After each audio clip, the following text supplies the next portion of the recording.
apparently decides not. Oh, there it goes. Welcome into a very.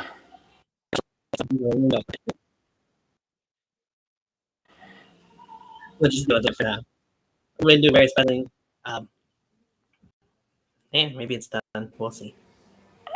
But before we get delve too far into the show, we do want to take a moment with 9/11 coming up. Will be 9/11. We'll never forget, as you see in the picture that Eddie found online. We both lived through it. Many people have lived through it. Obviously, Eddie, it hurts you even worse than some others. You know more about it than what I do. You were a little older. You're from New York. Definitely thoughts and prayers to all the family, friends, and everybody who was involved in the tragedy of 9/11, 2001. Yeah. Well, first of all, I would like to thank you, Tony, and our viewers for doing this. I know we talk about wrestling, and all that, and I love wrestling, but tomorrow marks 23 years since the attack on New York, with the World Trade Center, and I was a senior in high school when it happened. Starting my senior year, my wife Trina she just graduated in June of 01. I went to school in Brooklyn, and I traveled from the Bronx to Brooklyn, so every morning when I went to school, we saw the towers from the train, and after that day, when it was all gone, it was something that you don't want to remember, but it's always in my mind. Everybody else knows what that day was, but for New Yorkers like me and my wife, we live it every year, and we feel bad for the families that lost their lives on 9/11. We feel bad because my wife lost a family member in one of the towers, in the South Tower. And now, 23 years later, people that lost their lives on 9/11, they're never going to get their family back, and we're losing more people due to the illness about 9/11. So, from the bottom of my heart, I want to say thank you. And tomorrow, if you guys would, anybody that watches us, just say a little prayer and for those families, and to every New Yorker tomorrow who's going to be reliving this again. We're New York strong, but we still need your prayers on this day because it is always in our hearts, and we will never forget. And I just want to thank you, Tony. I'm sorry I got emotional, but it's a rough time for us. No, it's For the city I love and all that. But I just want to say thank you, and I also want to say thank you to all the brave firefighters and NYPD and Port Authority members that went into that building that day and saved lives. But they're always in our hearts, and New York will always remember them, and all around the world, people will remember those who sacrificed their lives to get people out of that building, and even in the Pentagon and the plane that went down in Pennsylvania. And I hope everybody does well tomorrow. My heart is with you, and being a New Yorker, nothing will phase us ever again. We're always New York strong, but on this day, it's going to be a rough one for everybody, and that's the only thing I got to say. But thank you again. Yeah, I'm very happy to do it. I mentioned to you, pretty patriotic person myself. I mean, I don't have family members that were involved in it, but I felt it. I was a sophomore in high school, just started my sophomore year when 9/11. Being confused and wondering what first heard about it, and kind of started seeing the videos. It's definitely something that you're not used to. Young Phillies in the comment section. I love New York, dude. Yeah, My thanks, favorite thanks, place is NYC. thanks, young Philly. Favorite city in the world, and New York and Philly are his two favorite cities. So Yeah, thanks, young Philly. I appreciate yeah, that. You know, being from Bronx, New York, being from Bronx, New York, and being born and raised there. You know, we appreciate everybody that loves our city. And then, you know, I'm a big Philadelphia Eagles fan, but you know, and plus I'm a diehard Yankee fan. But thank you, and thank you for joining us on this special event and all that. But thanks, man. I appreciate it, bro. yes, we very much appreciate it. Files that up. We appreciate you being in the chat section too. No Yes, I am from the problem. Bronx. I am from Bronx. I am from the Bronx. I am from the Morrison and Soundview section of the Bronx. Yeah, I'm sorry about. Yeah, sorry. I mean, I know you're a Cowboy fan. God bless you. Um, and big WWF fan as well. Yankee fan as well. Cowboys, you do good in the regular season, but when it comes to the playoffs, you guys stink. Oops. Yes, that is very true. I'm not. Wait, who? Okay, so you're saying I'm Jewish or my friend Tony's Jewish?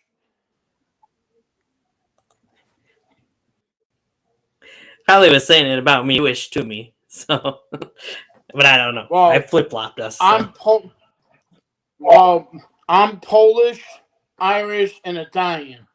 So, and sometimes my friends say I'm Puerto Rican too, but I don't know where that comes hard to tell.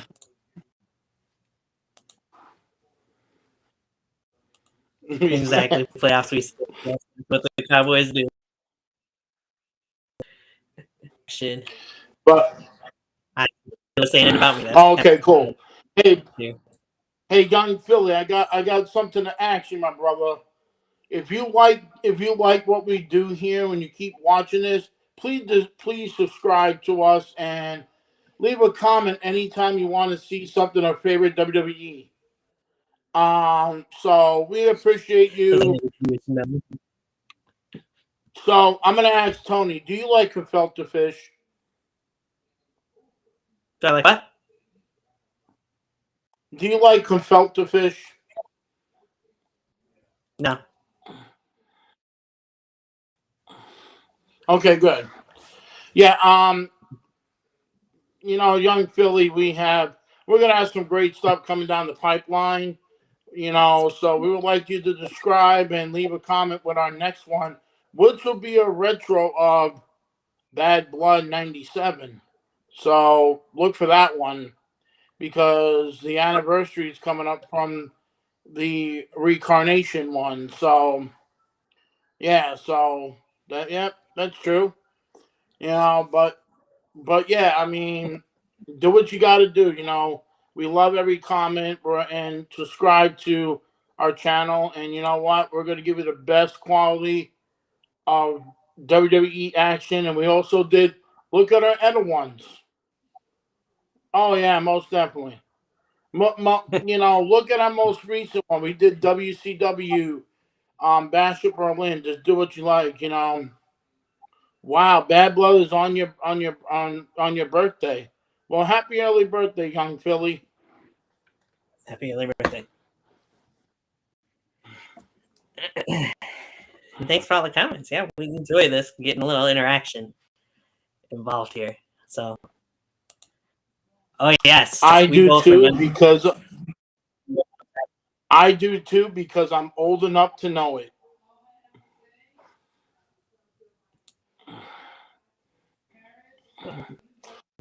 Let's do it that way. That is pretty cool. Yeah, I remember watching the Red Blood when he pops up there again. Oh. It was showing up from on the side. Oh. It's nice. I don't celebrate birthdays, but great events has had happens.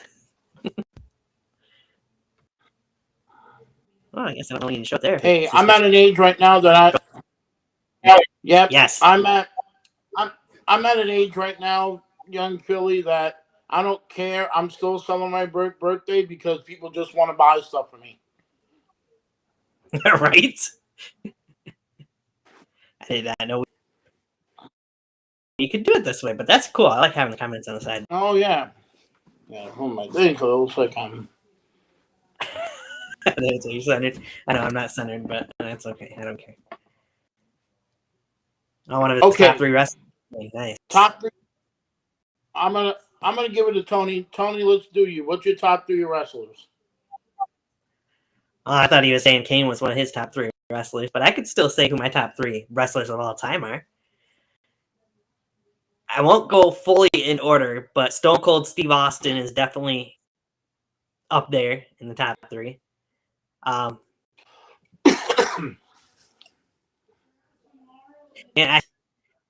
because my answer is probably going to be kind of generic or what most people probably would say, but it'd be Austin, then Dwayne, aka The Rock, and The Undertaker, number 1. Okay, so I'll give you my top 3. Yeah, I like yours. With, you know, I'm gonna do my top 5. I'm gonna do my top 5.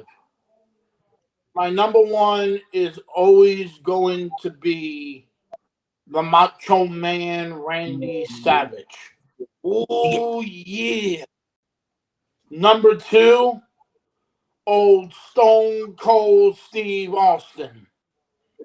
Number 3, The Rock, or the Final Boss. Hell yeah. Number 4, The Undertaker. And my number 5, I have to go with him. And I know this is going to be a shock with everybody, or maybe it won't. I got to go with Mr. WrestleMania, Shawn Michaels. Nice. Good. All right. Good ask. Programming note, yes, you mentioned we do have our Bad Blood retrospective coming up soon. We do plan on next week. We're not going to do a show because you're going to be busy with Irish Fest. It's this week. Oh, this week? Yeah, it is this week, isn't it? What day is it exactly? Dates? It's Thursday through Sunday. Thursday through Sunday? Okay. So next week we could do a show still. Sweet. Yeah. So I'm thinking next week I got Wednesday, Thursday off. We'll probably do a part 2 next week on program The 3 Faces of Wrestling. And then either the last full week, the 25th, 26th, somewhere, or the week after, we'll do the Retrospective. Yeah. That's in there too, but we'll see. I know we talked about it at one point. I was thinking maybe next Thursday we do part 2 of the 3 Faces of Wrestling. We probably could do that because I think I got Wednesday, Thursday off, so Thursday would work. Oh boy, is right. Kevin's in the chat. We're in trouble now. Uh-oh. Young Philly did say number 5 for him is Shawn Michaels. Let's try to get a little bit into the reason that we're here, shall we? I'll keep up with the comments as I'll see him on the side there now too. we of course are on the air because, well, we're watching NXT for one, and for two, we wanted to talk about WWF this Tuesday in Texas from back in 1991. Young Billy says the best WrestleMania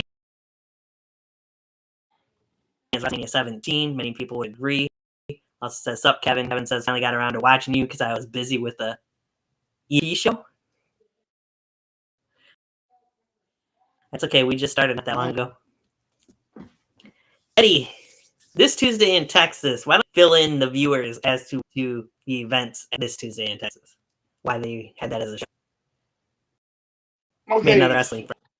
Okay, so this Johnny Blade. Okay, so this Tuesday in Texas was made up because Vince McMahon in 1991 wanted to do another show to compare to the Big Four. So that was the Royal Rumble, WrestleMania, SummerSlam, and Survivor Series.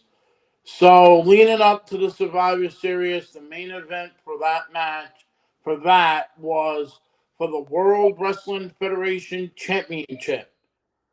It was the champ, the immortal weirdo, Hulk Hogan, defending the World Wrestling Federation title against the undefeated and only 1 year in the company, The Undertaker. So during the match, Undertaker, and this was in the Joe Louis Arena in Detroit, Michigan, which, ladies and gentlemen, if you're a hockey fan, the Joe Louis Arena is no longer there anymore. Now it's an empty lot, I think. I think it's an empty lot, and the Red Wings play at the Little Caesar Arena in Detroit. I've never been there, but I've been to Detroit, but I've never been at the new arena. But well, the match was going good. Hulk Hogan was doing all his Hulkamania crap, and then the real, and I'm doing this like Bobby Heenan always did, the real world champion, the Nature Boy Ric Flair, came out and put a chair, and Hulk Hogan got tombstoned on top of the chair. 1, 2, 3. Hulk Hogan loses the title to The Undertaker, and then Hogan became sorry if you're not in this age, but Hogan became a little bitch and said that The Undertaker backstage almost broke his neck, and then Vince McMahon basically took Hulk Hogan and breastfeed him and say, "Don't worry, you'll get your title in Texas on Tuesday." So this is why we had the gravest rematch in Texas on this day. So let's all go from there.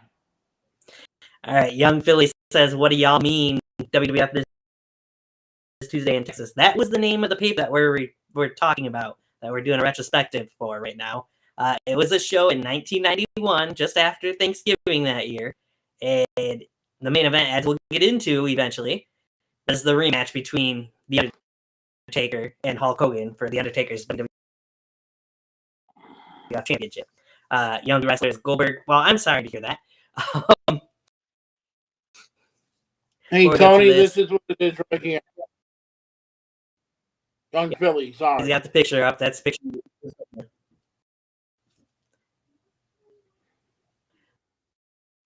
So I'll go into his question before we go into this Tuesday in Texas. It's only a 5-match card, so it's not going to be that long to talk about, really. So I'm glad that we got people to keep us going, too. Young Philly, good to know. But he says, "What do y'all think about Undertaker losing the streak to Brock Lesnar?"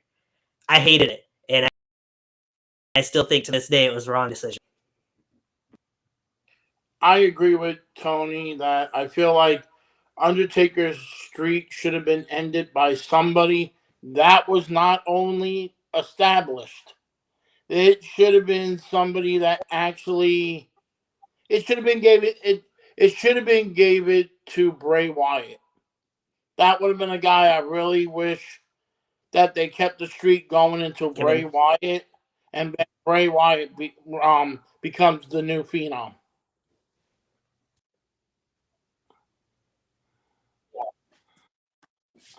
I agree.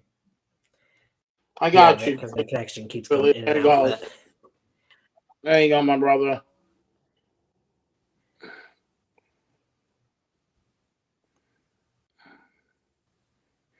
And yes, you can see at the bottom of the screen there, Jake Roberts and the Mighty Henry Savage did have a match on the show as well, which we'll get into that one quite a bit.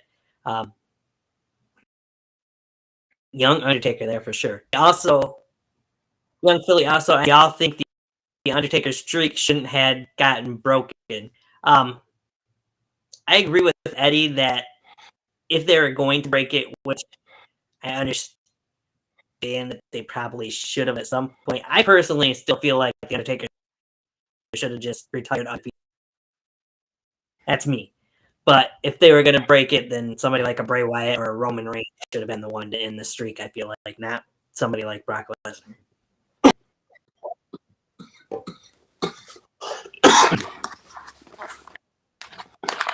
Yeah, I just feel like Brock didn't need it because Brock already was established with the UFC and all that, and I just think if it came from the Undertaker's mouth, yes. If the Undertaker called it to break the streak, okay, it's the Undertaker. It's the Undertaker's decision. But if it came from the previous owner of World Wrestling Entertainment, then I thought it was an idea. You know, that streak was sacred, and it should have stood sacred until the Undertaker made the decision. Yes, I agree. From what it sounded like, from anything I heard, Undertaker was not the one that made the decision for the streak to be broken on that night. So, yeah. So Kevin trying to make both of us feel old here. He says, "I remember this event, even though it's older than me." Thanks, Kevin. We really love you.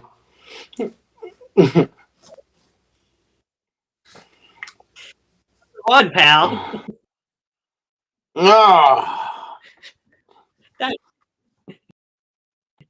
But anyway, I digress. Thanks for the questions, young. We'll keep them coming. Any other questions?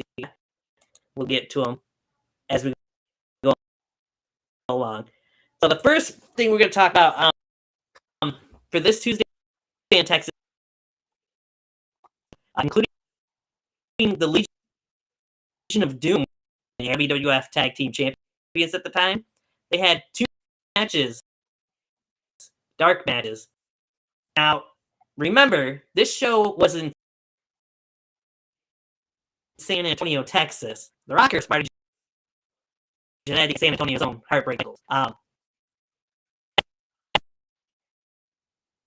That's just a dark match. We don't get to see that on pay-per-view.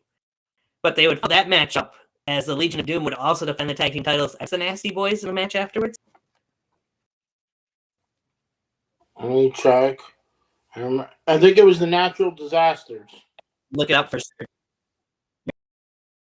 You might be right. It might have been the Natural Disasters. It was the Legion of Doom. The first match was the Legion of Doom versus the Defeat the Rockers for the WWF Tag Team titles, and then the other one was Animal Hawk defeats the Natural Disaster, Earthquake, and Typhoon, which you all know that it's the Shockmaster. Yeah. Yes. 23 minutes for both matches. Yeah, crazy. Young Philly, I like your taste. He says Legion of Doom, best tag team ever. Oh yes, I agree with him. I actually got a couple of that I like. First, the LOD, hands down. They are a lot of tag teams that basically you go down the list. that are the greatest tag teams. You got to put the Steiners. You got to put Harlem Heat. You got to put Demolition, Axe and Smash. You got to put, oh, you didn't know? Well, your ass better call somebody. You got to put the Outlaws. You got to put the Dudleys, the Hardys, Edge and Christian, the New Day. You know, the Usos. You know, you have a lot of good teams, and the worst team ever, the American Males. Not to be confused with American Made. Yep.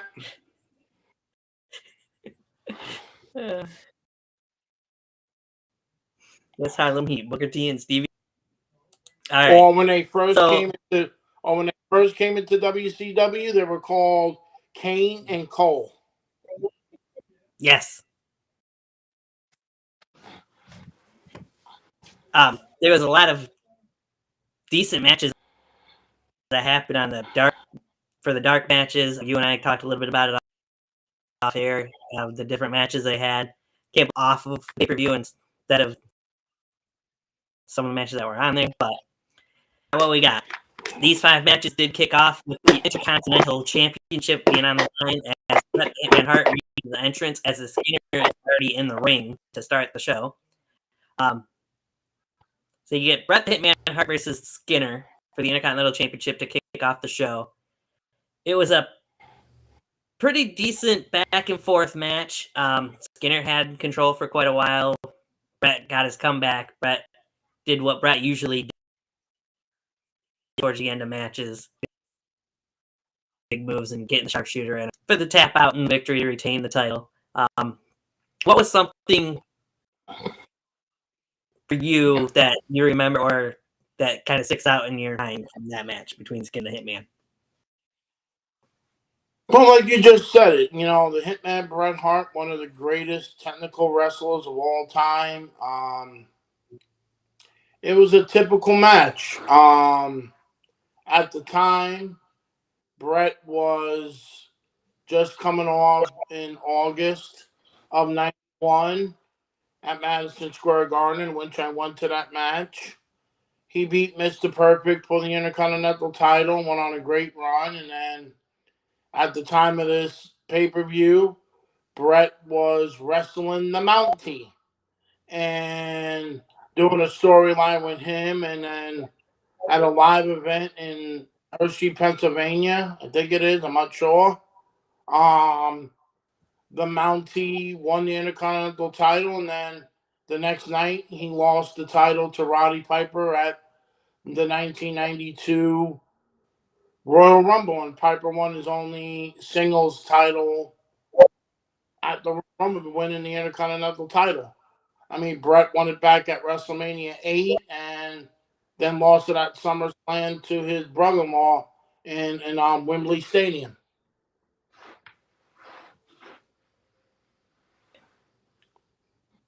Like I said, that was a pretty decent match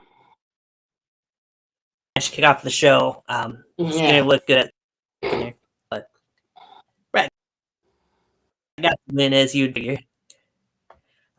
Get to that question from Young Philly before I move past Bret and Skinner. That was a good little education for people who didn't know what happened with this Intercontinental Championship reign. Young Philly says, "Do y'all add blood in Atlanta? Will be a great." I think it's shaping up to be a really good event. Even though we don't have a whole lot of matches yet, we've only got the scheduled, but knowing what the main event is, I think that's pretty much good.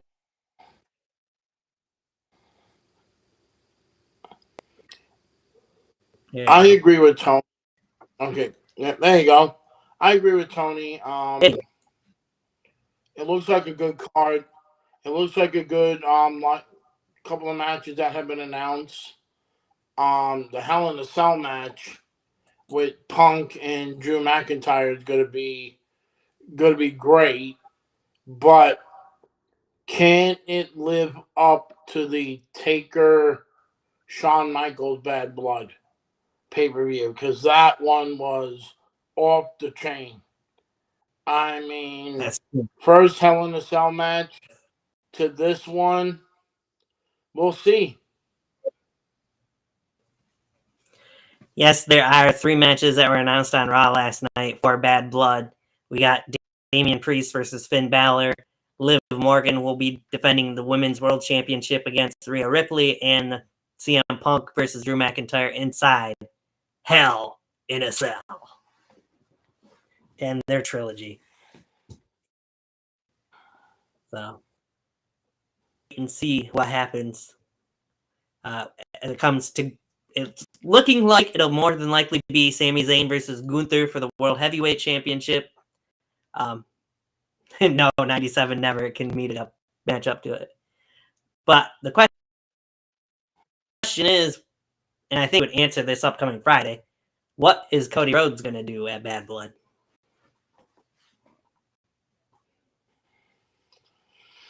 I agree. 97 Bad Blood will never be duplicated. Yeah.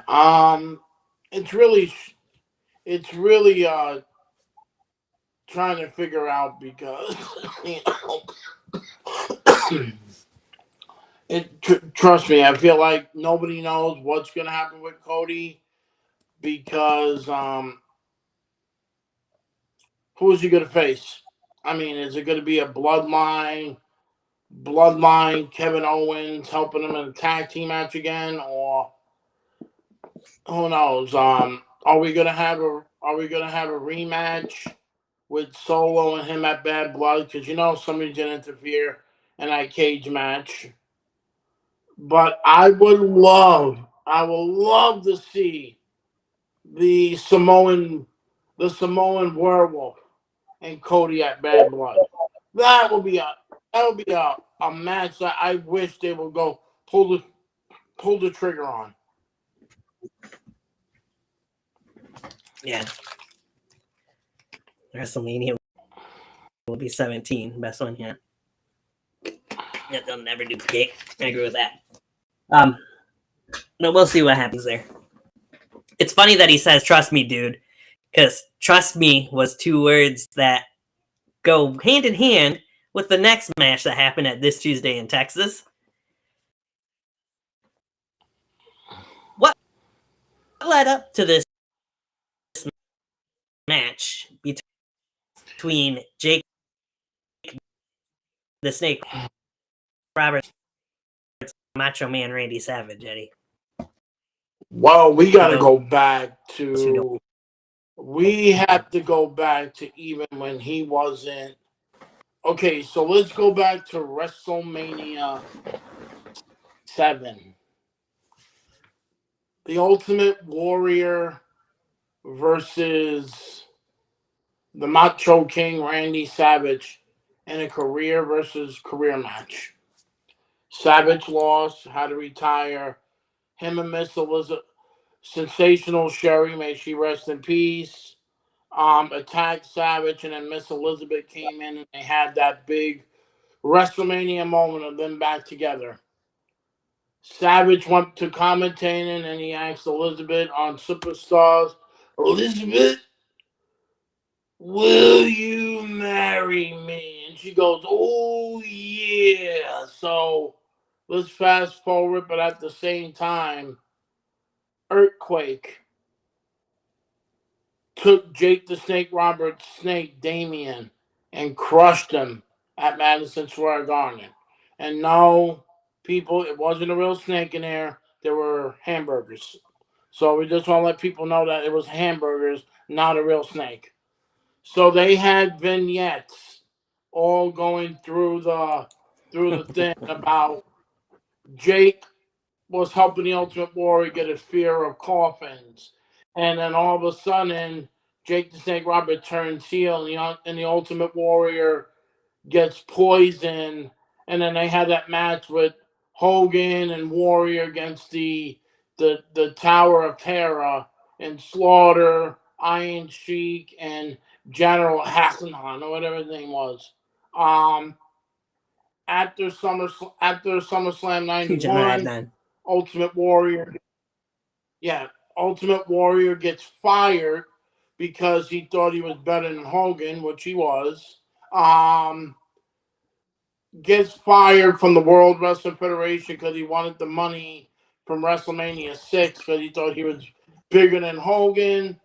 So at the reception, Taker and Jake Roberts took a snake and was trying to poison the Macho Man. And then fast forward to Survivor Series, they were supposed to get tag team matches with the Legion of Doom, and I think the Legion of Doom and the Boss Man and Savage on one team against the Natural Disasters and IRS on the other team. So all this led to Savage being reinstated, and then all of this we get Doom and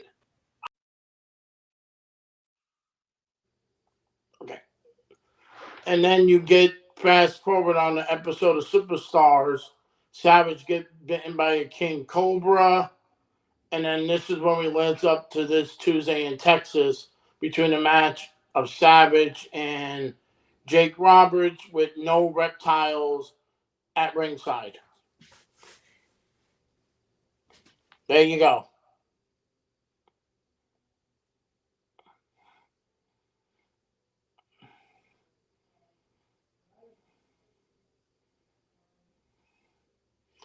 Okay, now to the match. This was the first match back for Randy Macho Man Savage, as he just got married to Elizabeth at SummerSlam, which I was there because it was at Madison Square Garden. Doing the interview, Jake the Snake Robert with his salt voice was saying to Savage, "Don't worry, everything's gonna be all right. Trust me." So during the match, Randy Savage was doing Randy Savage stuff, and then Savage won the match. Jake the Snake Roberts attacked Savage and DDT'd him onto the mat, and then he pulled out a bag. There was no Cobra in there, it was just a glove and all that. And then Savage was just doing.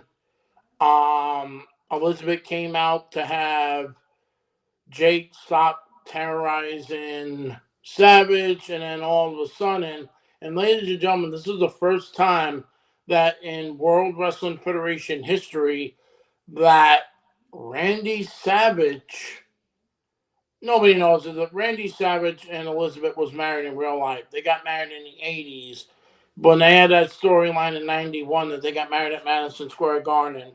They basically got married in the 80s when Savage debuted in the World Wrestling Federation.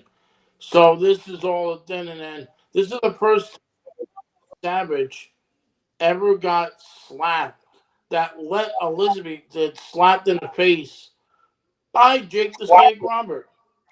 That was the first time that I ever saw another man put a finger on Elizabeth. And Randy Savage, they said in his biopsy that he you got to watch any documentaries about Randy Savage, and Jake was like there. He goes, I was really nervous to slap Elizabeth because Randy Savage, ladies and gentlemen, I met the late great Randy Savage. What you saw on TV was the man that you saw um on air. Randy Savage was a great and comfortable guy. Him and Elizabeth were really nice people. But Randy Savage had that intense, that you looked like his vein was going to pop out. And he was very protective of Liz. And to see this on live TV, on pay-per-view, seeing him slap Elizabeth, this was something different, but that's what Randy did. Randy made people, He always wanted to make it look good, and that's what he did. And working with Jake the Snake Robert, who is also a creative genius, I'm going to tell you, Randy and Jake worked really good together. They did a lot of matches on house shows. I really, in my opinion, I always felt like this should have went on to WrestleMania, not in WrestleMania 8, but Jake quit the company and went on to WCW and did that coal miner glove match with the Hall of Famer Sting, which was garbage, by the way. I mean, holy crap. If you ever want to watch that coal miner match of Halloween Havoc 1992, please do, because that's the time you might want to use the bathroom. So, I think you can hear me. Haha. Yep. But Okay, John Cena. for some reason, my video camera pick up. It's claiming that it's being used somewhere else. I can't know why, but we'll work it this way, I guess, for now. But yeah, the Jake Robert Savage rival definitely something very interesting to watch. The match here this Tuesday in Texas was very, very short between these two. Like, it was too short. I mean, they brawled for a little while before the match even started, but it wasn't up to par for a Macho Man and Jake the Snake match, in my opinion, at that point in time. Even though Macho Man wrestled a whole lot in quite a while at that point. Oh, yeah, definitely. And the reason why Savage, and nobody knows this, because it was back then everything was sacred. The reason why they had that match at WrestleMania 7 with Warrior and Savage was dealing with a lot of injuries, and plus he had a staph infection. I mean, the man wrestled in pain. I mean, the match with Hogan at WrestleMania 5, when he was the World Wrestling Federation champion, he had a staph infection. The man was wrestling in pain. This is why I say that till to this day, Randy Savage is one of the greatest wrestlers of all time. The man was a genius in the ring. And I'm not talking about his brother, Leapin' Lenny Popo, or what we call him the genius. Right. Yeah, that was the only thing I didn't care for. I mean, but to watch even after the match, to watch as Jake gave Randy not one, not two, but 3 DDTs. After the first one, of course, was when Liz came out to the ring, but then still to hit 2 more, and like you said earlier, to slap Miss Elizabeth. I mean, Jake didn't hold back either on that slap. You could see that he actually slapped her. That was not something I don't think at that point in time you'd ever seen happen on wrestling anywhere. For the most part. I've been like, you know this, Tony. I've been watching wrestling for a long time. I know being backstage and seeing these guys when I was a kid. You never in my life, if you were around and you met Randy, you never touched Liz. Liz was off limits. I mean, look at the relationship between him and Hogan. Everybody thinks, oh, that's just the business side.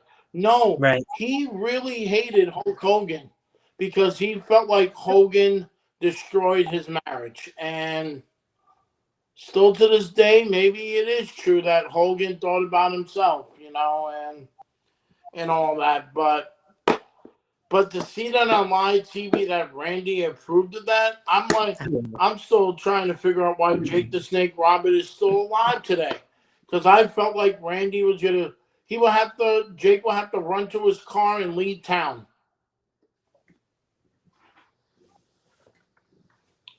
Yeah. I mean, the backstage interview that Sean Mooney had with Randy Savage afterwards, it was after the next match or 2 matches later. But just to see the reaction from Randy in that promo,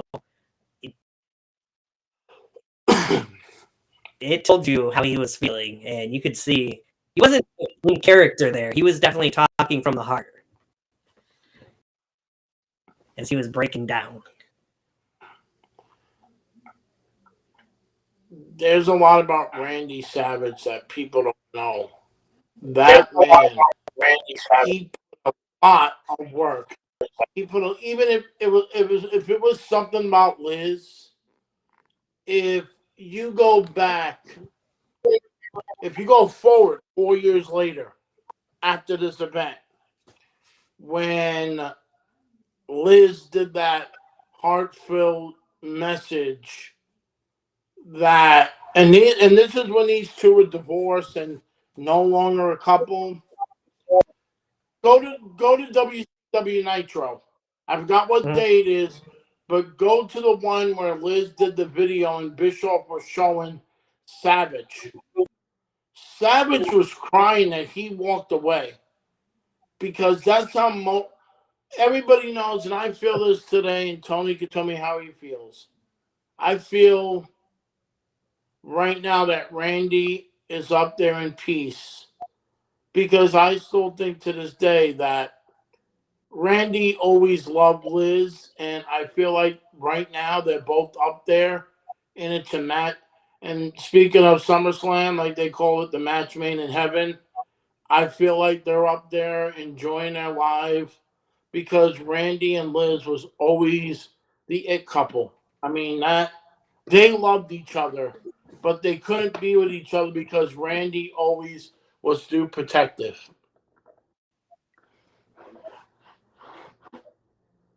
Yeah, I would agree with that.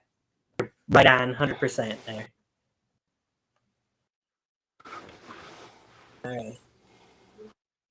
I think we got 2 minutes went down, so I assume Young Philly might be gone. He's not. Anything in the comment section, anybody that is in here. That was Randy and Jake. Really good, not really good match. Really gory that those two had. The match wasn't the greatest there at that show, but Macho Man did win with the elbow before taking 3 DDTs after the match. Of course, he went for on Jake and wanted to attack him more, which led to that first DDT, but that was that. So the next match we go in the ring, the Warlord with Harvey Whippleman. This, I mean, you can correct me if I'm wrong here, but this had to have been just about at the end of the Warlord's career in WWE. Actually, it was.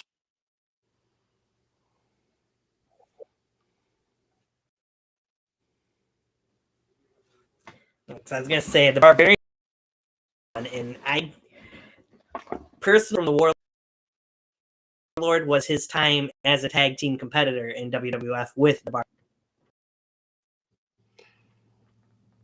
You know, So much. I do agree with you that when the Powers of Pain debuted in the WWF, what a powerhouse team. I mean, that team was good. And then when the Barbarian left to go to WCW Yes. to be with, and people, this is an actual true thing. When the Barbarian left WWF to go to WCW, they paired him up with the hardcore legend Mick Foley, and him and Castic Jack were a tag team in WCW.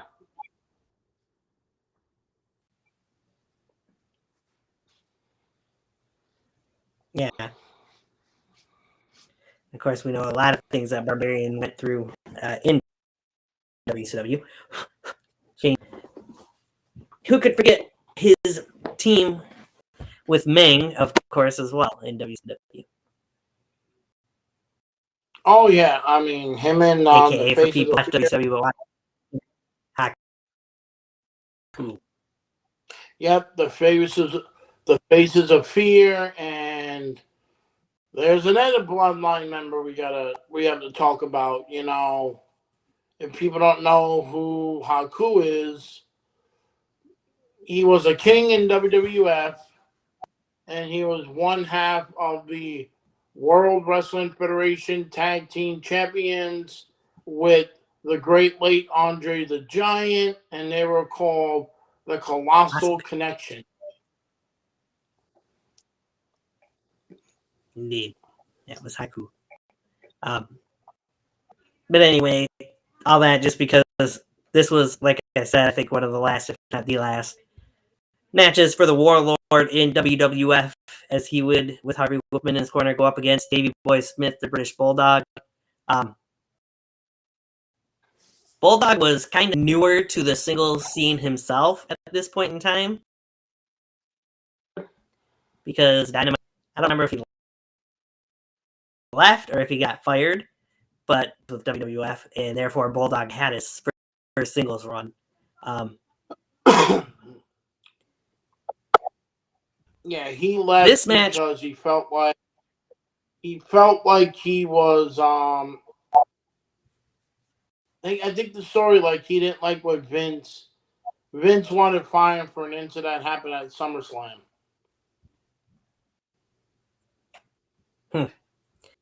And Dynamite Kid never did come back. No. Which is weird, but it's sad. But anyway, Bulldog and Warlord had a decent match here. I wouldn't say it was anything spectacular, anything you should, if you say this is something you should go back out of your way to watch this match in particular.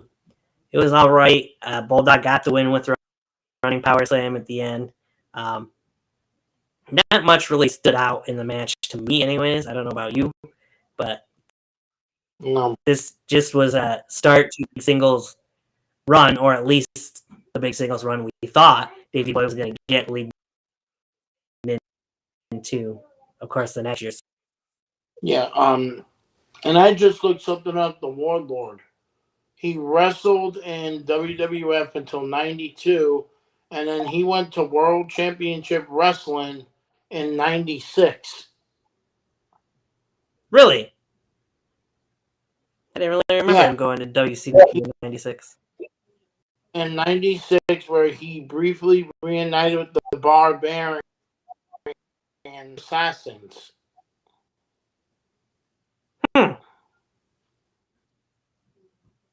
Okay, I watched the WWF.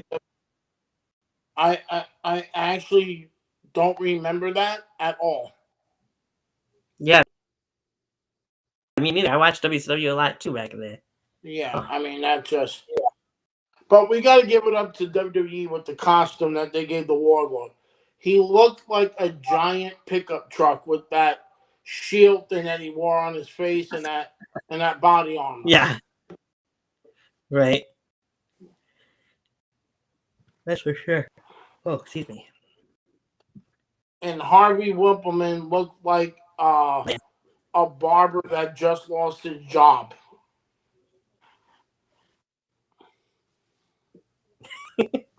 It's something like. Yeah. Oh my God.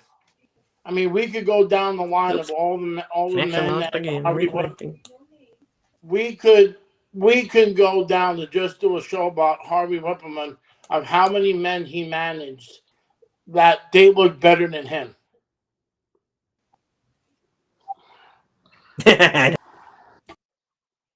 But ladies and gentlemen, one thing about Harvey Whippleman, at least he could call himself a World Wrestling Federation Women's Champion.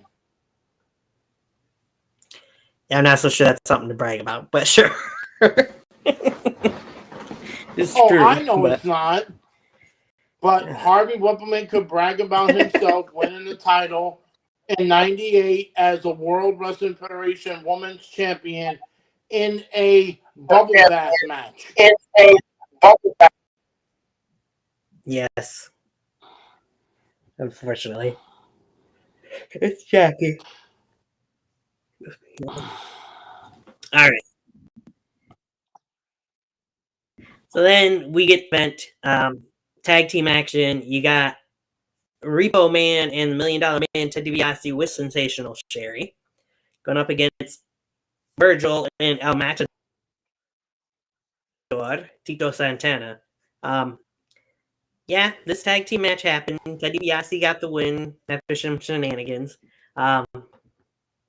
That's pretty much about it that was worth mentioning from this match, in my opinion.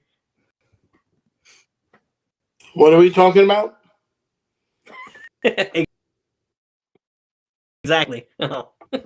This was, of course, after Virgil had left Ted DiBiase and got tired of all of DiBiase's shit, pretty much. And Virgil was kind of on his own. But he would end up being the one I took the pin at the hands of DiBiase in that match. So Repo Man and Tito were both just there. Chico, if you will. I think, no offense, and I'm going to hope I think you agree with me. There's a match on the pre-show that could have replaced this. Roddy Piper and Ric Flair. Multiple matches. Should have been on the main card. Yeah. But then again, I also, as we talked ahead of time, thought the Rockers and LOD should have been on this. Yeah, I mean, hey, but Vince McMahon was trying something new.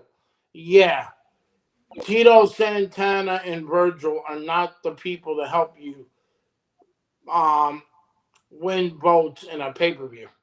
I'm sorry. I love Tito and rest in peace to Virgil, but Virgil was just not a good wrestler.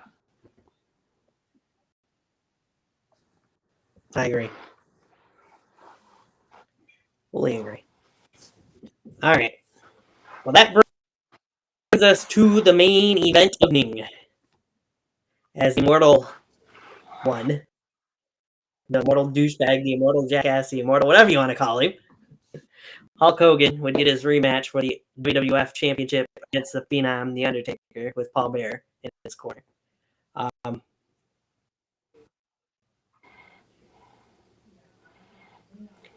So it was a very interesting match out there to try and make sure no shenanigans took place like what happened at Survivor Series. But in reality, I think Jack Tunney being out there led to more shenanigans that would lead to what would happen at the Royal Rumble in January, the following month.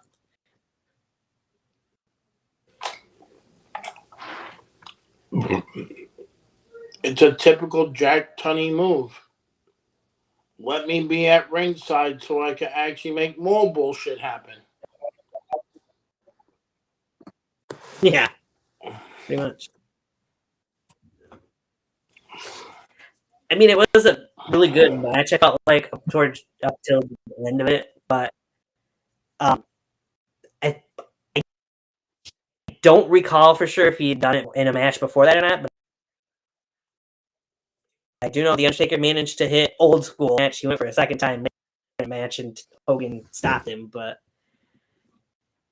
just to rewatch some of the things from the Undertaker from back in '91 in that first year, some of the things that he could do back then still is mind-boggling for a guy his size. Oh, and I know we already know how the match happened, so let's just skip that atrocity. Mark Calloway, when he came in as the Undertaker, that man was huge. I mean, that man ability to tightrope on the ropes and jump on somebody and do the things with his eyes. I mean, make his eyes turn white, and when he gets knocked out of the ring, he lands on his feet. That was something that never happened in wrestling at that point until Mark came in. Mark revolutionized the business with his ability. and that's why I always like to take. That's why I always like Taker because man, his he did stuff that nobody did before. Exactly. Like I said, you didn't see a big man move the way that the Undertaker could move. No.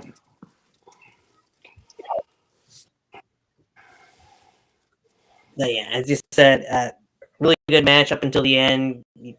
Jack Tunney would get involved. Ric Flair would come out, and of course, Flair got to the back from Hogan, knocking down Tunney.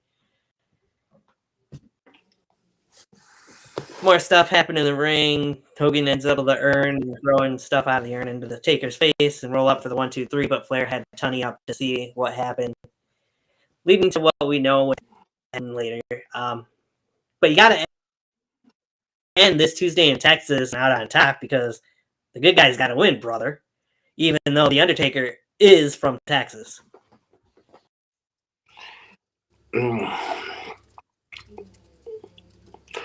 I don't want to say what I want to say. Maybe back when I was a kid, I was like, ripping my shirt off and like, yeah, my Hulk Hogan won, Mom. Hulk Hogan won. Now I look back and I'm like, now I wish I could see myself and bitch slap myself in the face and be like, this guy is a joke. I mean, this guy is a waste of space, and it's a typical Hulk Hogan match. I whine, I cry, I win a championship. Pretty much seems that way. Right. Of course, I was saying, and we'll kind of dive into a little bit. The ending of the match, Tunney seeing what happened would lead to Hogan of the WWF Championship and putting it on the line in the 1992 Royal Rumble match, of course, which was the one and only time that the Nature Boy Ric Flair would be the World Wrestling Federation champion.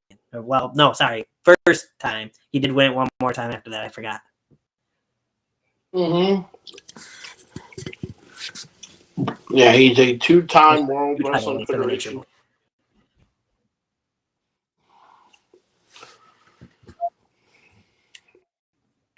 At the concept of that match, and this is going back to like what you just said, when they stripped Hogan of the title, I actually thought it was a nice thing to do to put the title in the Royal Rumble match and 30 superstars going at it. And to me, I was impressed with Ric Flair. Coming in at number 3 and lasting long in the Royal Rumble, and then you eliminate the great late Psycho Sid, or what they call him back there, Sid Justice. I mean, Justice. it's not a big accomplishment. Yeah. When he was Sid Justice, I mean, you could have had anybody. And I think they made the right choice to put the title on Flair. But we all know Hulk Hogan always thought, well, I won the Royal Rumble in 1990 and 91. How about if I win it in 93? No, bitch, you ain't winning in 93. In 92 or 93. You know, who knows? Hogan might want to win every year. And if you look at the history, that is Ric Flair's only Royal Rumble win. Yep. There's been a few others, but that was the only time he ever won the Royal Rumble. Yeah. Undertaker, of course, would have many big things happen for him after that, although it'd be many years before he'd be World Wrestling Federation champion again. That's the sad part about Taker. He won his first title in 91. He didn't win his second title until 1997. Yes. 6 years. 6 years. It puzzled me. I know he had injury. I know he had title matches, in '94 when he wrestled Yokozuna in a casket match, and then he flew up in the air and all like he always does. And then I know we had a match with Randy. I know when he WrestleMania 8, he had a match with Jake Roberts and stuff, but I still feel like Taker should have got a more better run than only 4 days. Right. No, I would agree with that. That's for sure. Should have had the run for his first reign as WWF champion. Just almost makes you think they just wanted to pad in more title reigns for Hogan at that point in time. Yeah. I mean, like, I always felt, and I know we could do a whole show about what I thought about Hulk Hogan. I mean, yes, he loses, he loses the title at WrestleMania 6 to the Ultimate Warrior. Then he wins it back at WrestleMania 7 by beating Slaughter. Then he loses to The Undertaker at Survivor Series. Wins it back at Tuesday in Texas. Then goes on hiatus because of the steroid allegation that was going through WWF. And then a shining moment, and I mean this still to this day, a shining moment for the late great Yokozuna of Ronnie Anaweo, from the bloodline, beats Bret the Hitman Hart in Caesar's Palace at WrestleMania 9. And then all of a sudden Hogan pulls the creative card. Well, I want to be champion. And then Yoko loses that moment. It's like, don't you want anybody to get ahead, or you just wants to be you? And then the controversy with him and Bret, that it was supposed to be him and Bret at the '93 Survivor Series and SummerSlam. I'm sorry, '93 SummerSlam. That Hogan didn't think Bret was a draw. Well, Hulk Hogan, no offense to you, brother, you haven't been a draw since 1985 when you beat the Iron Sheik, bitch. So, I would never say anything bad about Hulk Hogan, but now the way he is, I really don't give a shit.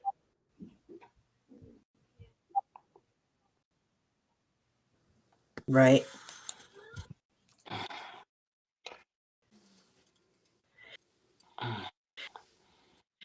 No, look, Tony has his new symbol. I don't blame It you. looks like it looks Trying to like get you're my doing video to a work. Wyatt Six symbol.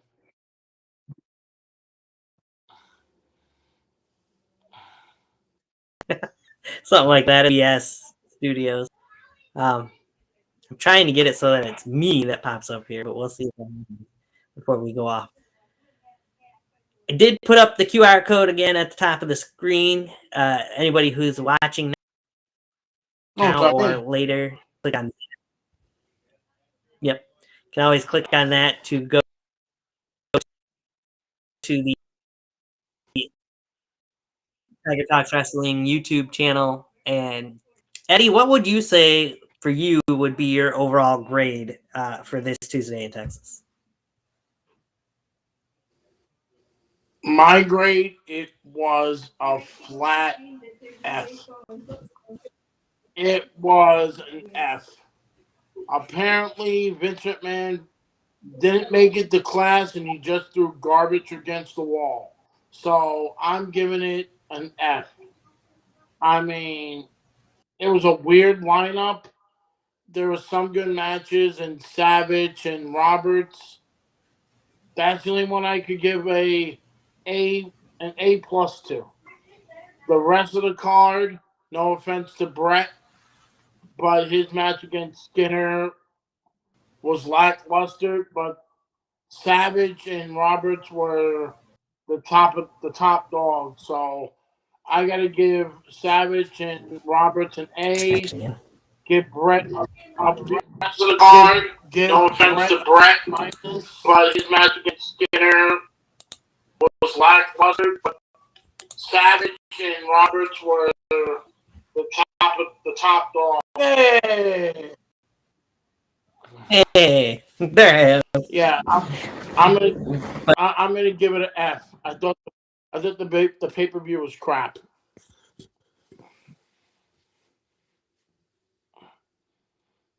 And here we go again on my own.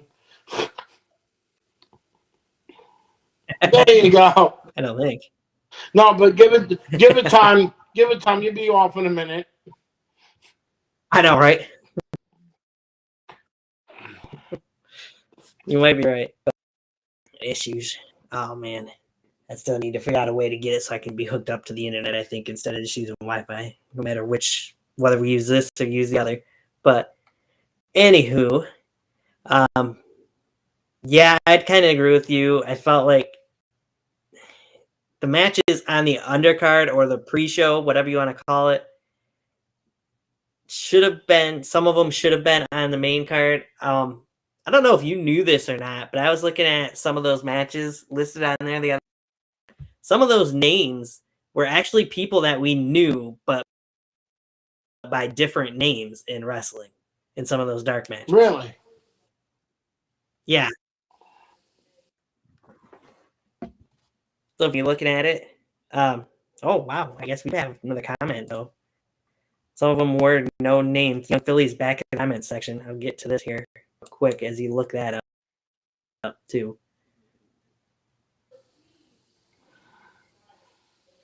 Since we're winding closer to down here. Will it pop up over here? It will eventually. Anyway, Young Philly said, which pay-per-view was crap? Which pay-per-view was bull crap? We were talking about this Tuesday in Texas was bull crap. Unless you that's you want to know other pay-per-views that we thought were. Okay, so yeah, I think me and Tony agree that this Tuesday was crap. And then you gotta go with, if I'm guessing, anything 2000 in WCW. Yeah, pretty much, yes. Maybe I shouldn't even bring it up, but there's some in your houses that were, but there's one specific. Of course, Beware of Dog would be one of them that many people would remember because they ended up having to do 2 shows of it because of the lights and the power situation. But one of them that people might say was crap, I feel happened during the show. That would be 1999's Over the Edge pay-per-view.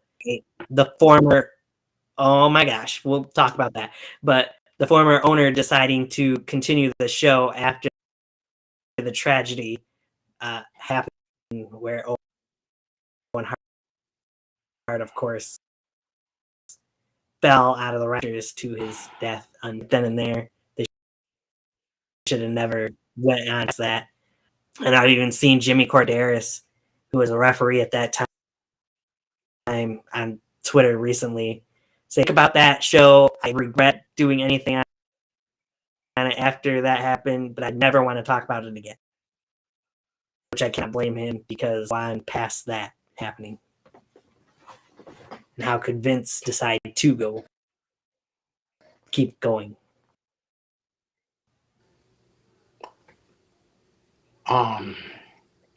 Yeah, Over the Edge, and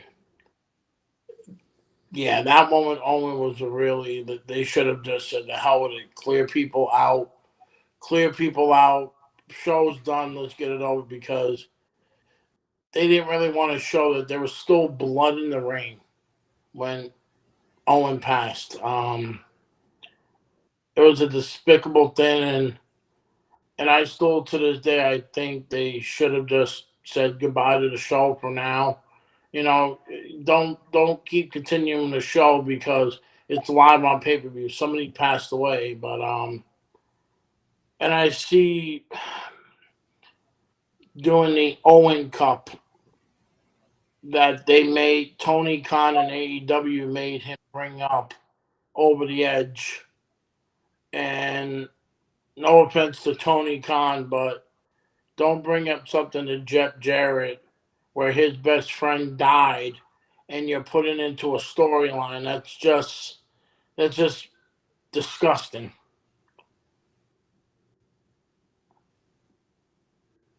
Oh, yeah, I agree with that. Very much so agree with that. Yeah. But Young Philly would say Halloween Havoc, which I say which one. um, Mentioning something about in your Yeah. house from '97 that was in his city, Houston. This is from 1997. Some Halloween were crappy. I agree with that, but I wouldn't say all of them were. In WCW. I feel like 96 and 97 Halloween Havoc was good. Because you had Savage and Hogan for the title, and Randy Savage.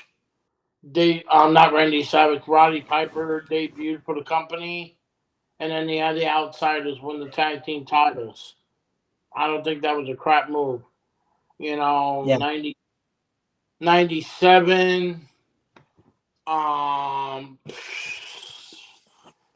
97 pay per view was okay. You know, who doesn't really love to see Hogan and Piper in a cage match? Whoopie doo. You know, I mean, yeah, there were some good ones. I mean, don't get me started with, Halloween Havoc, the Thunderdome, where Abdullah the Butcher gets electrocuted, and you can see clearly the fake box is actually down, so he could have got electrocuted in the first 45 minutes of the goddamn match. You know? But In Your House 97, I got to go with the one before. My favorite In Your House from 97, you got to go with the Canadian Stampede. When you had the Hart Foundations come home to Calgary, Alberta, Canada, and I'm not trying to Lance Storm next bitch. But going against Austin, yeah, going up against Austin, the LOD, and I forgot who else was in that tag team. Austin, the LOD, and Yeah, I don't remember who all was. but that was a homecoming for Brett. Remember I that mean, 10-man tag though.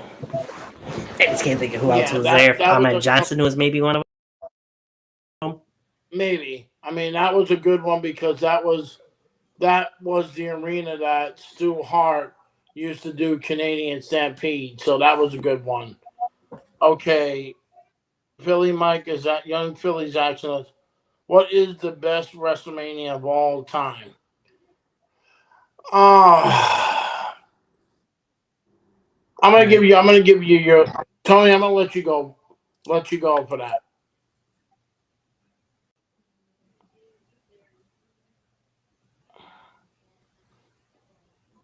Oh, Ken Shamrock was in there.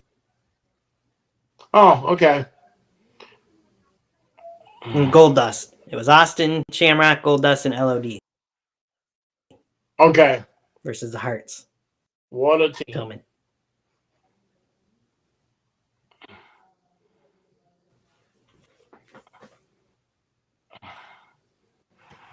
Yeah, right? Best WrestleMania of all time.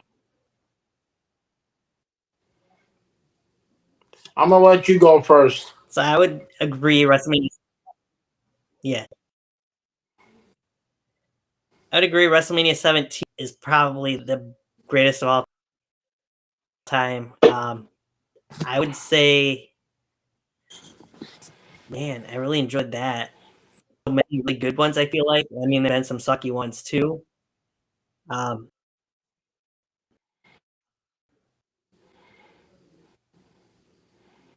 This year's was amazing. I felt like it was the best 2 days.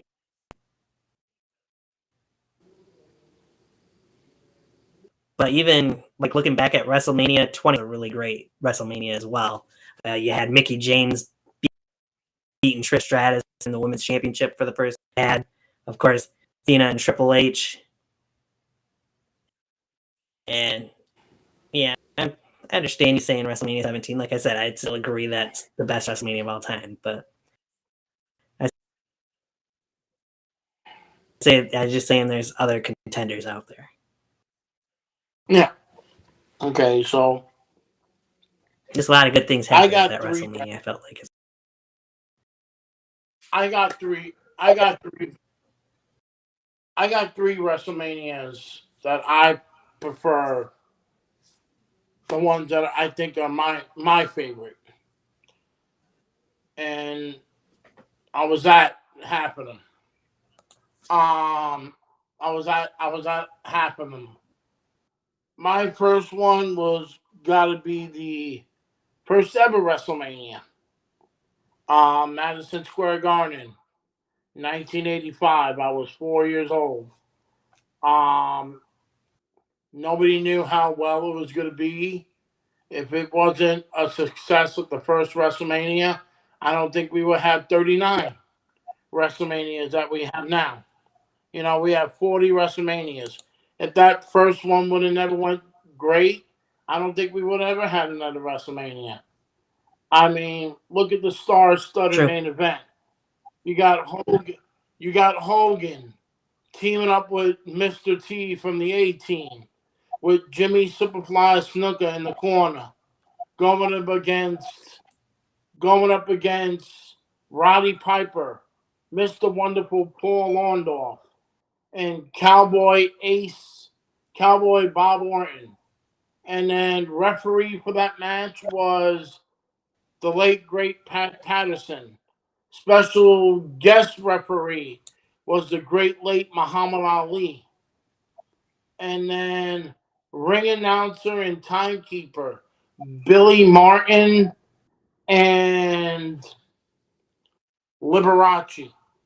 I mean, and then you had Andre Slam, Big John Studs in the Body Slam match. And then Rockin' Robin.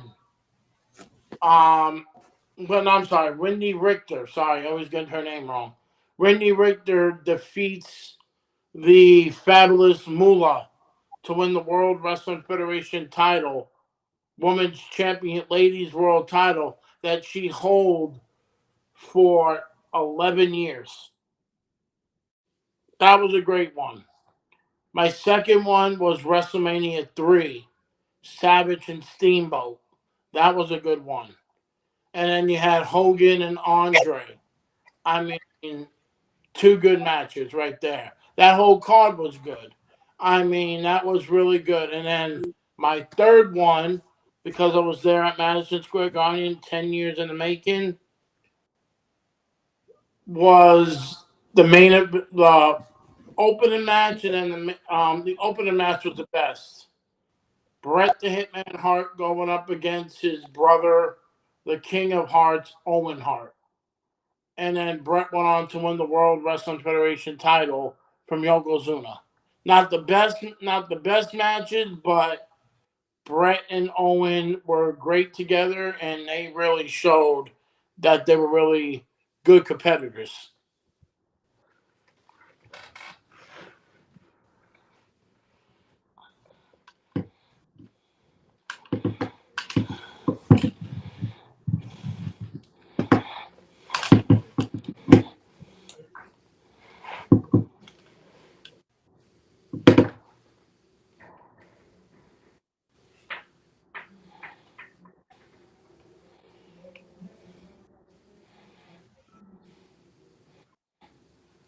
Slow good?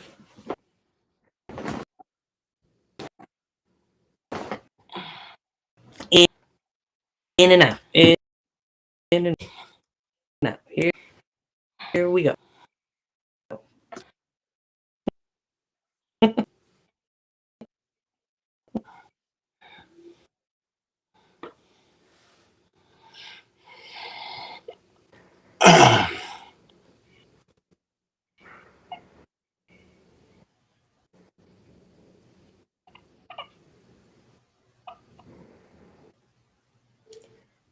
I don't know if you can hear me at the moment or not, but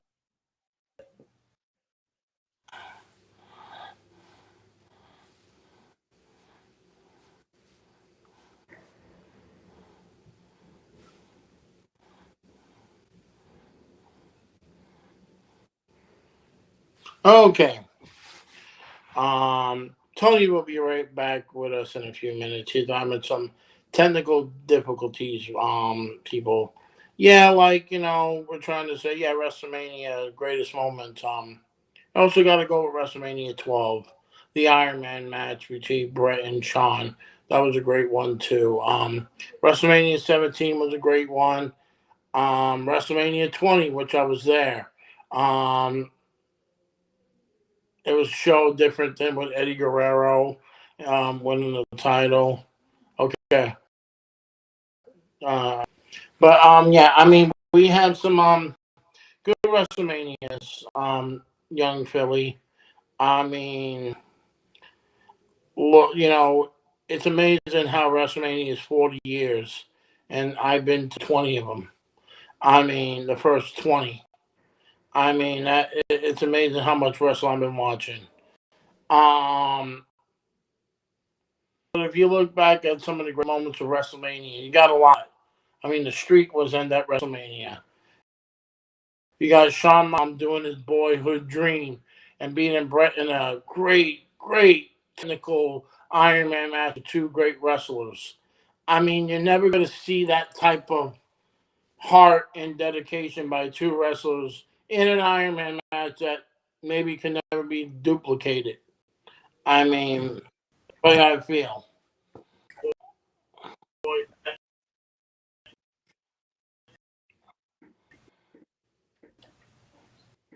I mean, there's endless matches. Like, there's other matches at WrestleMania you can make into a exception. You can even talk about Shawn and The Undertaker, their matches, Triple H and The Undertaker. I think I'm I back. mean, for God's sakes, yeah, I hear you. I mean, hell, D-Generation X is on a losing streak against The Undertaker at WrestleMania. Oh, maybe not. I can hear you now. Now you can see me.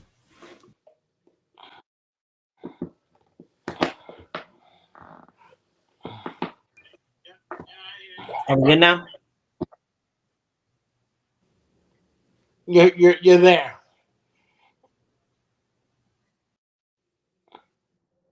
You got me now? I got you now.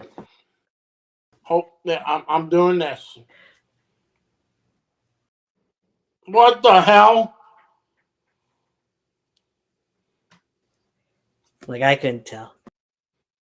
This thing's been so uppity today. Wait a minute. What the hell? Yeah, it's Where the hell 40 did balloons WrestleMania. come from? You can't have any without the first one. That one was a big one as well. List of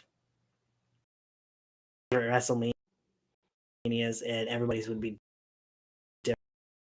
different. By the way, I don't know if you can hear me, but I swear to God, did you just balloons come on my screen? And even make them, they'd probably be different for everybody. But good saying on video, to me,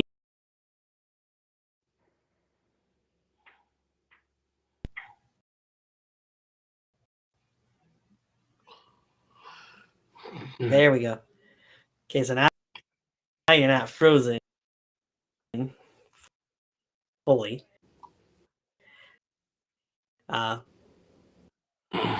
Things, but I think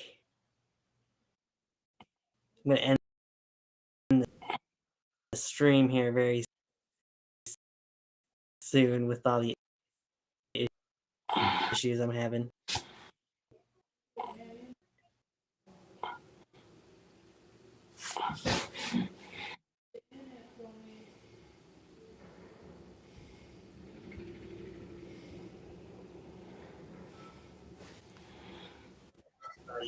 Yeah, I think we're good for tonight, Tony. I think because of all the technical difficulties that we just say goodnight for now.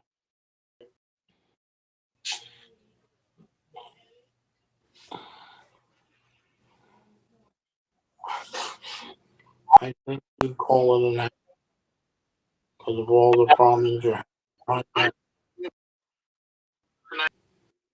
Tony, because of all the technical you are having difficulties that we just say goodnight.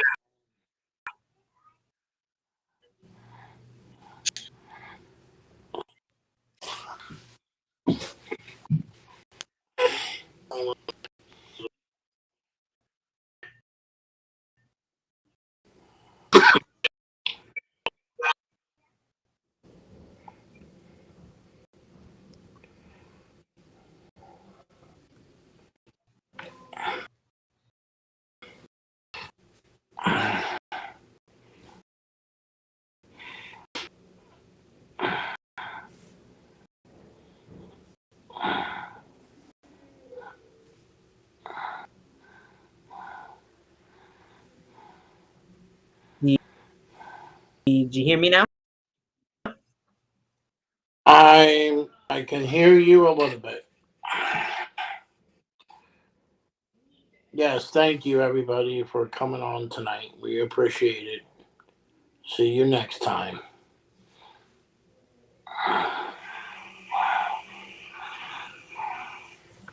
Did you hear me now? Really, I can hear you a little bit. Well, you got me briefly. I can hear you. You guys for being in, watching the show. Thank you for appreciate all the interaction.